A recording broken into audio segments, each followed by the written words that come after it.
बिस्मिल्लाहिर्रहमानिर्रहीम। अस्सलाम वालेकुम दोस्तों, आज की इसमें बात करेंगे एलफ अरसलान एपिसोड नंबर 32 के हवाले से। इसके साथ साथ हम आप नाज़रीन को बताते चलें जैसे कि सुल्तान तुगरल की वापसी हो चुकी है। इसके अलावा एम्बरे कोनक ने गैरागोर की बेटी फ्लोरा का किरदार भी एलफ अरसलान सीज़न 2 में शामिल कर लिया है। तो यहाँ पर मैं आप नाज़रीन को बताता चलूँ, एलफ अरसलान ने एक और मज़ीद बड़ी कामयाबी हासिल की है। जैसे कि एलफ अरसलान एपिसोड नंबर 31 की शानदार रेटिंग आई है, जो कि आप मेरी स्क्रीन पर देख सकते हैं, जो कि 5.46 थी। इसके साथ अगर बात करें कोलिश उस्मान एपिसोड नंबर 2 की, जिसकी रेटिंग 7.62 थी, जो कि एलफ अरसलान के मुकाबले में बहुत कम है, क्योंकि कोलिश उस्मान का चौथा सीज़न है। इसके साथ साथ हम पहले डेलिश अर्तगल भी देख चुके हैं। इस हिसाब से कोलिश उस्मान की रेटिंग 12 को क्रॉस करनी चाहिए, मगर बदकिस्मती से कोलिश उस्मान की रेटिंग इस बार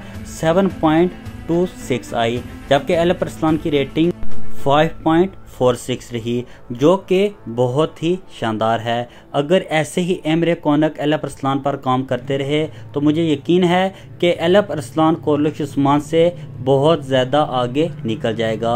आप नाज़रीन का इस बारे से क्या राय है, कमेंट सेक्शन में ज़रूर बताइएगा। अब बात करते हैं अपने टॉपिक की।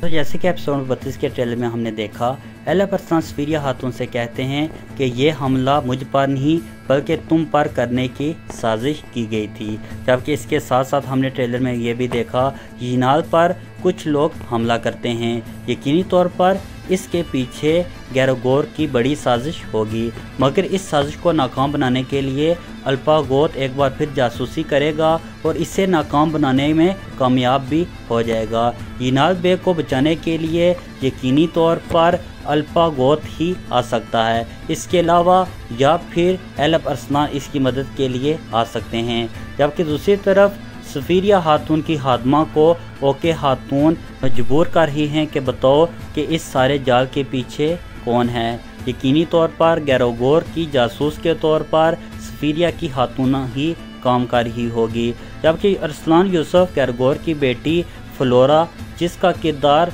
आने वाली एपिसोड में शामिल किया गया है, उसे अपना कैदी बना लेंगे।